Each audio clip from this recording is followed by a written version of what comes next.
Hey guys, how are you doing? My name is Lena and welcome to another video. So today we have the recommendations video that I told you about in the previous one. I won't lie to you, I kinda selected too many books. But we're gonna try and go through all of them. There might be too many. But yeah, I kind of wanted to make a mixture between classics and more modern space operas, so let's just get started. So, in case you don't know, space opera is a subgenre of science fiction, and it basically means that the story takes place mostly on space. This is a gigantic concept, and that's probably why this list is so long. I'm missing so many books here, but I have to admit that I have a weird concept of space opera. I tried to narrow it down a bit by including things with more than two cultures. It's just like, yeah, it's set in space and we also have like two planets or two cultures. That's why I'm not including like Seven Eves or Firefall, even though they are perfectly okay for the space opera category. But yeah, let's just get started. So let's just start with some John Scalzi. This is The Collapsing Empire and is book 1 in the trilogy called what? It is the first book in the Interdependency trilogy. So this has a great concept. Basically, humanity has expanded beyond solar system and they have built this empire that is based around this system called the flow. While you are in the flow, you are allowed to travel faster than light. And this is how these different, well, let's call them empires, are connected to each other. Well, one day something goes wrong and they realize that the flow might be actually changing and cutting from this net some of these solar systems. So yeah, the concept is great. I love the first book. I still need to read the second, but it's so short, it's fantastic. I'm going to mention this one, even though I didn't really love it. I gave it no, not 4 stars. I gave it 3 stars. I read it this month. But still, I would really like to mention it because this is The First Sister by Lyndon A. Lewis. Is this a space opera? For sure. But it's really centered around a romance that happened here. So be aware of that. Perhaps you haven't read that many sci-fi and you might be more interested in this. And it's also really easy to read.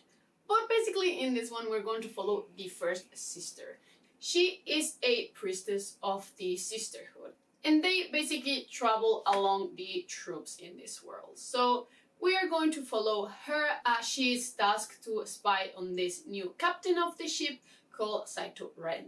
At the same time, we're going to follow Hilo? No, it's not Hilo.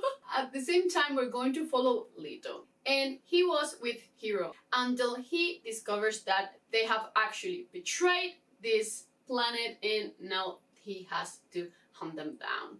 Basically, that's just like a little bit of context for the book, but yeah, it's very heavily centered around the romance, so be aware of that. I mean, could this be a sci-fi video if I didn't mention The Expanse? This is Leviathan Wakes by James S. A. Corey. First book in The Expanse, and apparently we are going to have news about book 9 very soon, so... But in Leviathan Wakes, we mainly follow 2 perspectives. One of them is Holden. He is an officer in this ice miner that basically gets water to the Belters. They stumble upon this derelict? Is that a word? This derelict ship called Scapuli. There's a secret inside the ship that someone is actually really willing to kill for. At the same time, we're going to follow Miller. He is a detective and he's been tasked with finding this young girl called Julie. His search is actually going to lead him to Holden, and that's where I'm going to leave it because this story is just so good. The Expanse is just... it's fantastic. Now, another one of my favorites, this is Pandoras Star by Peter F. Hamilton. If you want to read some space opera, read anything by Peter F. Hamilton. I also have here Judas Unchained, The Dreaming Boy, and The Reality Dysfunction, so yeah, mostly anything will be okay. But my favorite so far is Pandoras Star. This kind of has like a little Mass Effect feeling to it, but in general is great. We are set almost 300 years in the future, and humanity has colonized over 400 planets, and they are all linked by these wormholes. Everything is at peace until one day an astronomer is looking at the sky and one star just completely vanishes. It doesn't explode, it's just like vanishes in an instant. When they basically assemble a expedition to check upon the star, they discover that there's actually a force field surrounding the entire system. So yeah, I'm going to leave it at that. It's just such a good sci-fi. Also, it's pretty dense, so be aware of that too. Just to make things a little bit equal, let's just choose a short one. This is All Men's War by also John Scalzi. This wasn't my favorite by him, but still, it's a really nice concept, and I'm pretty sure that some of you will like. Basically, the premise of this book is that when you turn 75, was it? Yeah, 75, you can enlist the military. And the only condition is that you will never be able to come back. No one really knows what happens once you enter, and we're just going to follow our main character when he enlists. The concept is great, but yeah, I wasn't really keen on the execution, but overall it's a really solid space opera read. Then we have a classic here. This is Rendezvous with Rama by Arthur C. Clarke, and I'm pretty sure that most of you have already read this, but basically this is a first contact with alien novel. So the premise of this book is that we detect a object near Jupiter. Everyone is pretty concerned about it because it seems that the object might be gigantic, but the fact is that when it gets closer, they discover that it's actually a perfect cylinder that is coming to make contact. So yeah, I'm going to leave it at that. It's a really short book, but yeah, this one is so good. I read it in Spanish so many years ago. I'm going to reread it this month for Space Opera September, so you might want to check it out. Because I can't do a video without mentioning this series, you need to check out Children of Time by Adrian Tchaikovsky. I've talked about this book many times. This is the sequel, Children of Ruin, but intelligent, gigantic, spiders, you should check it out. Almost everyone heard about this graphic novel series. This is Saga by Brian Buchan? I'm not sure how to pronounce this one, and Fiona Staples. This is such a cool graphic novel. The art in here is gorgeous. So the super basic premise of this one is that we are going to, I actually took chapter 2.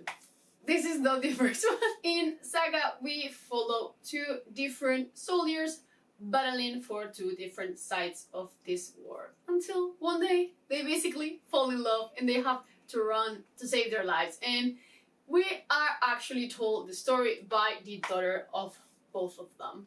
It's just so cool. The art is incredible and the story is just so much fun.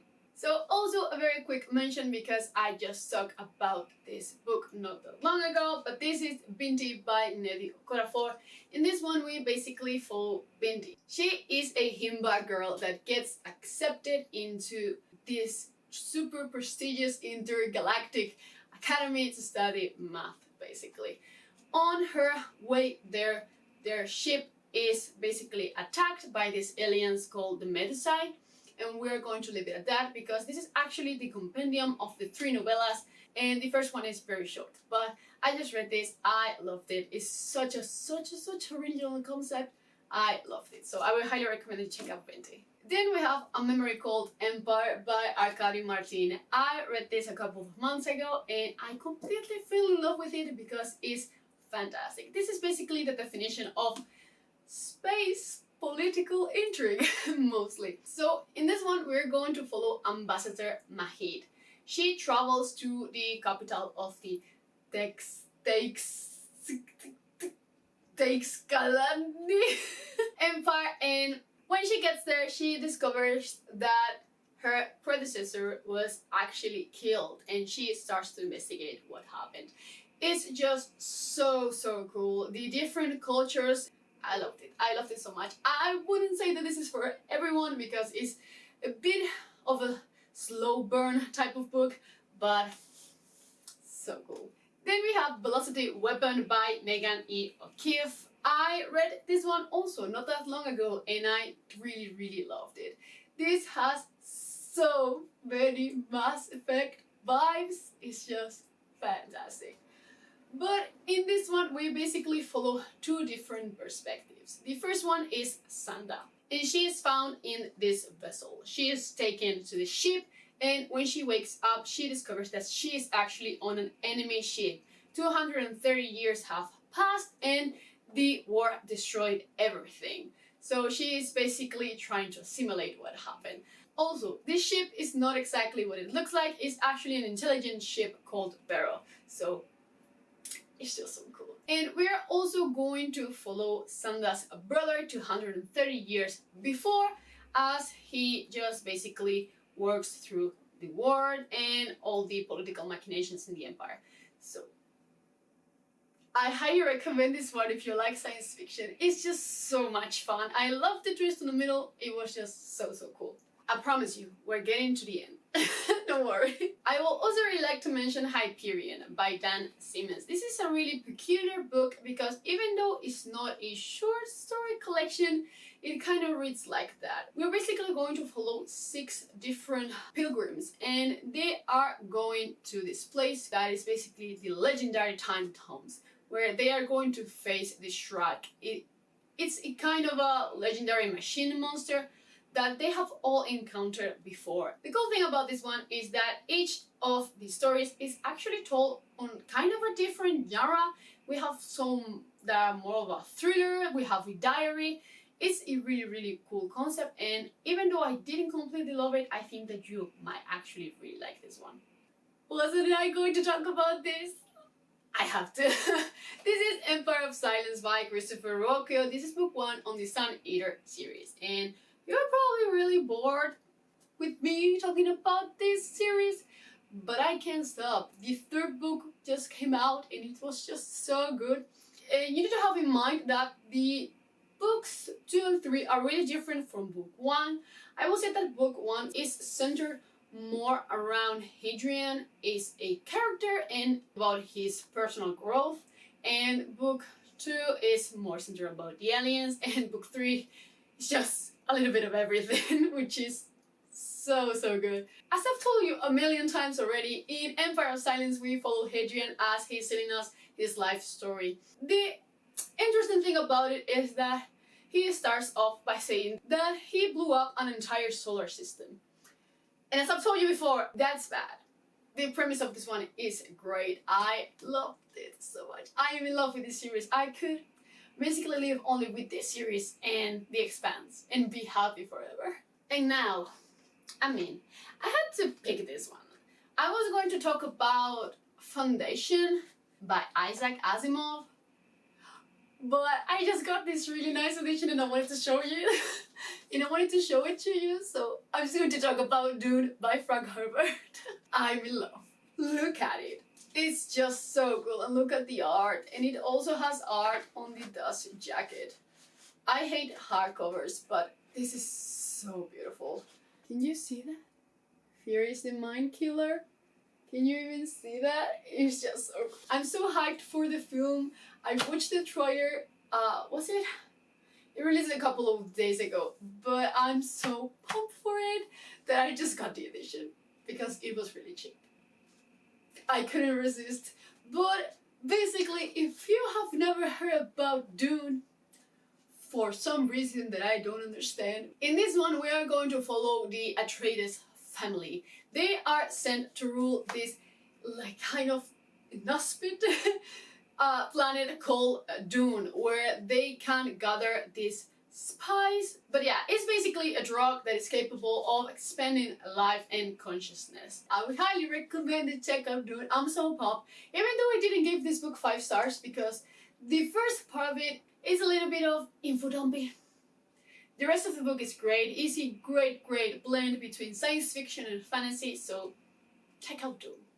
And watch the trailer. It was just so good. So yeah, I'm going to leave it here because I also wanted to talk about some space operas that I really want to read, like anything by Alyssa Reynolds, for example. it's going to be so long already. So we're going to leave it at that. I will do another video with space operas that I really want to read. That's going to be all for today.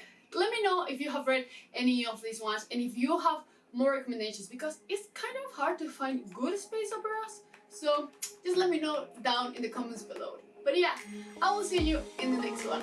Bye!